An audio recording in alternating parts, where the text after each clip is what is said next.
Hello, thanks for stopping by the channel. For this video I'm looking at F.E.A.R files for the Xbox 360, a game that is actually a compilation of two other game expansions, F.E.A.R Extraction Point and F.E.A.R Perseus Mandate. These were two individual expansion packs for the very first F.E.A.R game, and that was released back on Windows PC. This collects the two together. Published by Sierra Entertainment in 2007, F.E.A.R stands for First Encounter Assault Recon, and it's basically supposed to be an interesting abbreviation for a first-person shooter that has some sort of psychological horror element. Although, in this game, it kind of feels like the horror part takes a back seat to the action.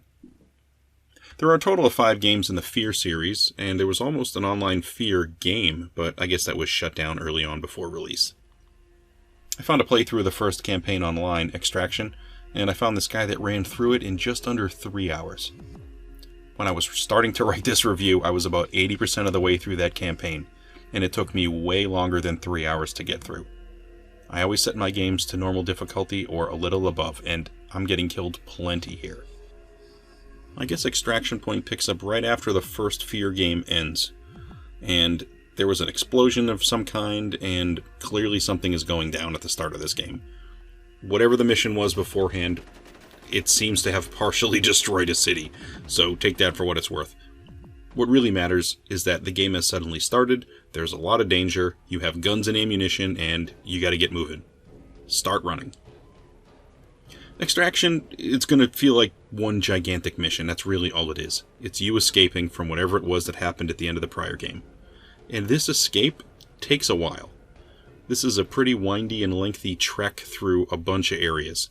You're gonna snake through multiple buildings, hallways, tunnels, subways, parking structures, all while trying to survive some sort of a military type of an enemy that is bent on killing you. Mixed in with this, of course, is some sort of a horror supernatural component, but it's not like you're going to get any explanation as to what's really going on. You're going to see hallucinations, lots of blood, plenty of darkness, and there are these ghosts or spirits that appear from time to time. Eventually they throw in a couple of large mechs as well, just in a parking structure to wipe you out. It's kind of an interesting mix of enemies in this regard. You got some creepy spirit guy walking around from time to time, and some girl that looks like she's from the movie The Ring, and then these giant walkers that look like they're out of RoboCop. A little unexpected to have these things all mixed together. It is a first-person shooter, and when I play this style of game, I'm always interested in one thing. How does the game handle? That's the big thing for me for this type of game. How well does that controller get me across this landscape? This one is okay. It's not amazing, but it's not terrible. I feel like you have to compare this type of game to other shooters in this genre, specifically Halo. Halo on the original Xbox handles amazing. As do the Call of Duty Modern Warfare games, like Modern Warfare 1 or 2, or Destiny. These games handle great. That's what we're sort of aiming for here. Every other shooter I judge against those, and this one doesn't feel as good as those at all. But it's not terrible. Definitely acceptable in this genre.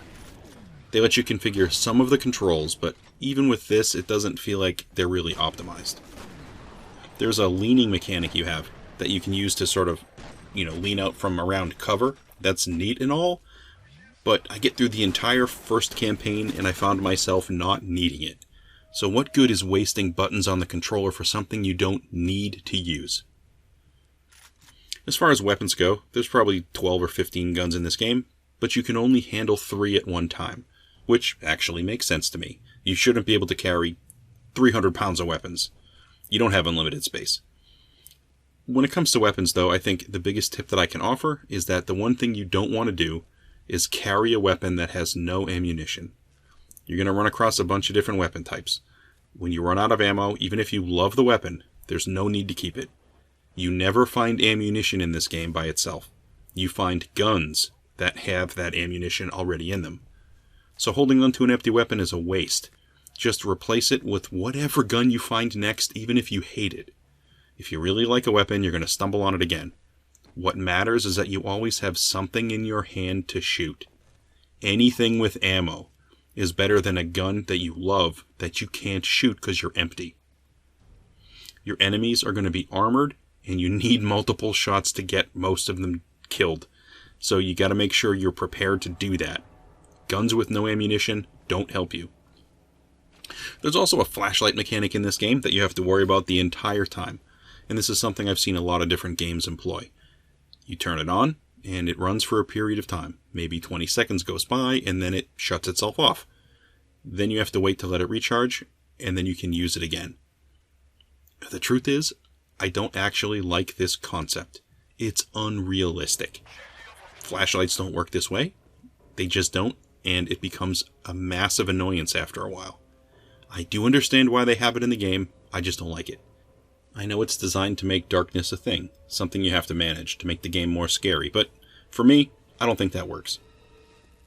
You also have this sort of bullet time slowdown meter, which is supposed to be you with your advanced reflexes. You press a button and things slow down, and now you can sort of manipulate in a slower environment. It's something that recharges on its own, and you're going to employ this plenty of times throughout the game as you're making your way through this chaos. It really helps you get through some of the areas. I think this works very well in this game. Unfortunately, there's no map system. There are a few times when it really would have helped out.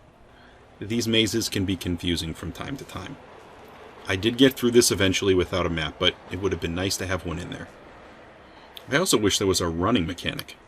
You're moving along, and you're not really running that fast. I don't know, there's something about being able to run full tilt into a firefight that is just missing. I looked through all the control settings multiple times, and it's just not there. I think that's a miss. As far as graphics go, I think this is what you'd expect from the Xbox 360. It's good. There's some decent detail in the environments, it's just not at the same level you'd have with more modern systems. You're going to find magazines on desks, and the titles could be readable. Sometimes you'll see a photo of a person, digitized image of somebody who I'm guessing is connected to the development of the game. Pretty neat. In the hospital, there was a ghost standing next to a copy machine. The machine had a flashing red light, and when you interact with it, it starts spitting out paper, and it shows you on the paper that apparently somebody sat on the copier and took a picture. Amusing. Not expected. The game Extraction Point overall, it's fun enough. It's decent, but when I got to the end of the mission, it was a bit of a letdown. The enemies that you have at the end on that very last part of the game, it's something that felt weird to me. They just didn't feel like bosses, and they weren't nearly as tough as the mechs that I ran into halfway through the game in a parking structure.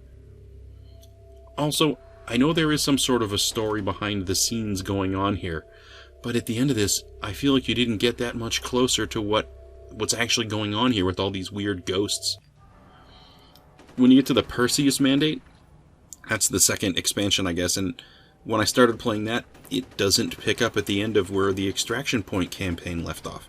So now we're in a completely different story. You're playing a different character, and you're part of a team now that's tasked to deploy and investigate something different, something called the Perseus Project.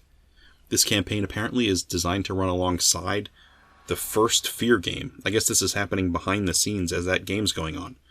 But I'm not playing that game, so I don't know what's going on.